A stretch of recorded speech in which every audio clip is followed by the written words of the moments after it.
Ya, terima kasih Anda masih di Galeri Publik Jak TV. Kita masih membahas bagaimana Gundam Modification yang bisa melatih kreativitas anak. Anda juga bisa interaktif bersama kami di 0215155111.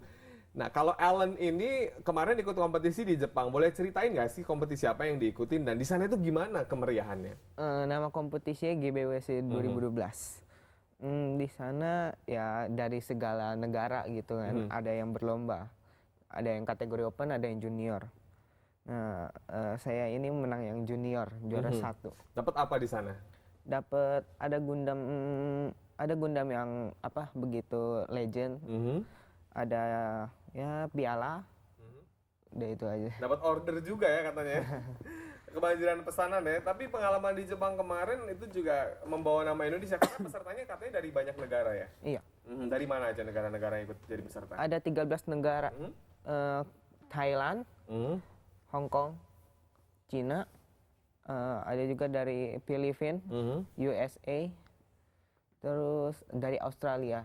Dan kamu menang di kategori junior, juara satu ya? Iya. Wah, hebat, luar biasa. Oke, Mas Agil, kita tahu bahwa kreativitas salah satunya Alan ini juga bagus. Nah, bagaimana sih perkembangan Gundam dan komunitasnya sendiri di Jakarta atau mungkin Indonesia luasnya? Kalau di Jakarta, ini pertumbuhannya cukup bagus gitu ya. Apalagi sejak film Transformer. Jadi sejak film Transformer, walaupun sesungguhnya asal muasal robot itu ya dari Jepang. Nah, karena Transformer di backup sama Hollywood, sehingga perkembangannya cukup bagus dan itu efeknya luar biasa buat anak-anak. Nah, hampir semua anak, terutama anak-anak cowok, itu senang sekali bermain robot-robotan.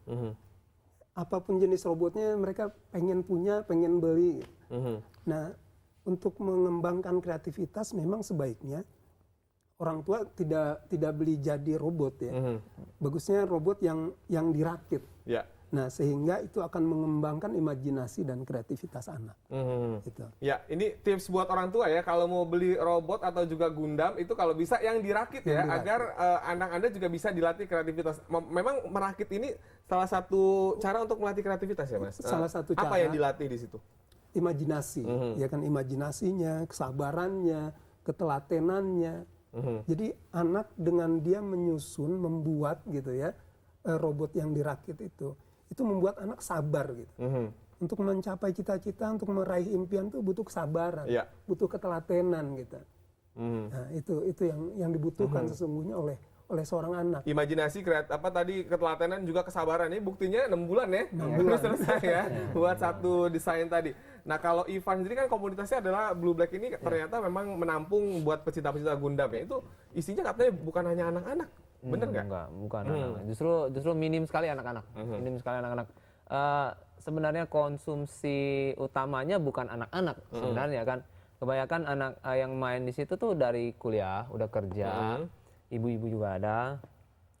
Kebanyakan sih anak desain mungkin ya, anak-anak yang emang bisa dibilang ini mainan masa kecil. Beberapa yang masa kecil dulu nggak kesampaian beli. Ya, masa kecil kurang bahagia ya, belinya sekarang saya ya. bilang nggak berani bilang kurang bahagia. Ya, anak-anak sekarang tuh nggak banyak yang tahu seperti ini.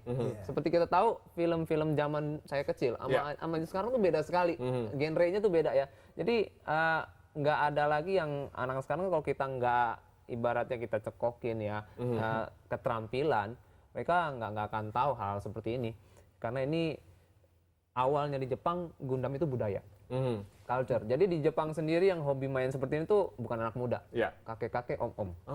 Karena ini mainan masa kecil mereka gitu. Jadi yang ke bawah sampai sekarang mereka udah umur 50 masih main ini, karena Gundam sendiri kan dari tahun 70-an kan. Jadi bisa dibilang mereka sampai sekarang bernostalgia masa kecil ya lewat mainan ini. Gitu. Di Jepang sendiri Gundam ini sangat populer ya. Dan jadi mainan bukan hanya anak-anak, tapi orang dewasa, bahkan orang tua juga udah suka dengan yang namanya Gundam sejak mereka kecil. Jadi momen seperti itu. Nah, kalau di Indonesia sendiri, ini kan robot orang istilahnya gampang. Tapi memang setelah Transformer itu, tren itu jadi lebih meningkat, bener nggak? Tren meningkat udah pasti ya, udah pasti. Hanya saja yang saya sayangkan ya, dengan kehadiran Transformer kan kita bagi genrenya. Robot itu kan mecha. Mecha itu kependekan dari mekanik. Semua yang punya mesin itu kita golongkan dengan kategori mecha. Nah, genrenya adalah mecha Jepang dan mecha Barat. Nah, mecha Barat ini mendominasi luar biasa gitu kan, dari segi perfilman, dari segi lifestyle, dari segi hobi mendominasi sekali. Jadi mecha Jepang ini belum banyak yang tahu, belum banyak yang tahu. Padahal tingkat kesulitannya, tingkat kreativitas yang ditawarkan oleh mecha Jepang ini jauh lebih berbobot.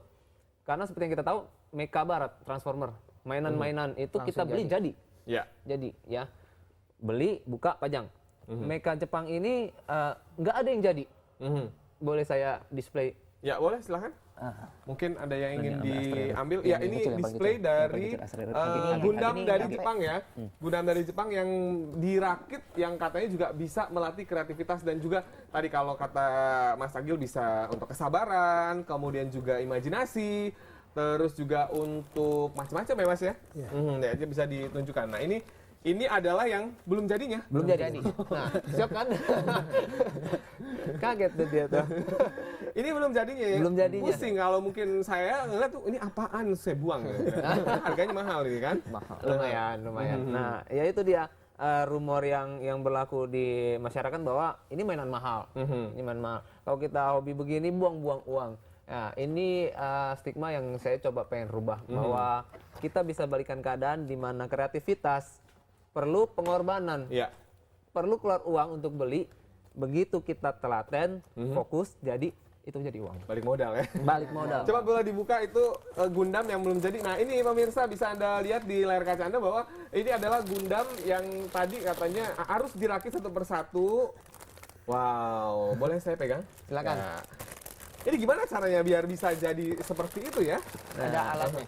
Apa? Ada alat. Nah, ini ada selalu contohnya. mereka selalu bikin manual book. Ya, tetap aja kalau nggak bisa pusing kalau nggak biasa.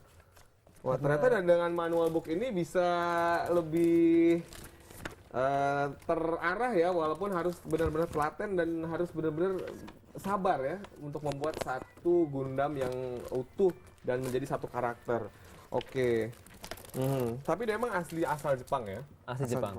Mas ini gimana nih Mas kalau melihat bahwa Gundam ini ternyata bentuknya memang harus satu-satu gitu, telaten banget ya untuk membentuk jadi satu karakter. Jadi memang kalau udah hobi ya, orang kalau udah hobi itu bisa lupa makan, lupa belajar, lupa ibadah, lupa beli baju, lupa segala macam ya, karena dia asik dengan hobinya itu. Nah, jadi bicara tentang potensi, bicara tentang kreativitas, itu kadang-kadang ya lupa segalanya. Membuat orang lupa. Dia asik dan tekun dengan apa yang mesti dia tuju, yang mesti dia selesaikan itu. Tapi kalau udah kreatif, nanti balik modal ya kalau kata dia. Oh iya, betul. Itu memang menghasilkan. Keluar duit dulu nggak apa-apa ya. Butuh pengorbanan. Baik. Pemirsa Anda jangan kemana-mana, kami akan kembali. Anda juga sudah mulai bisa interaktif bersama kami di 0215155111 tetap di Galeri Publik.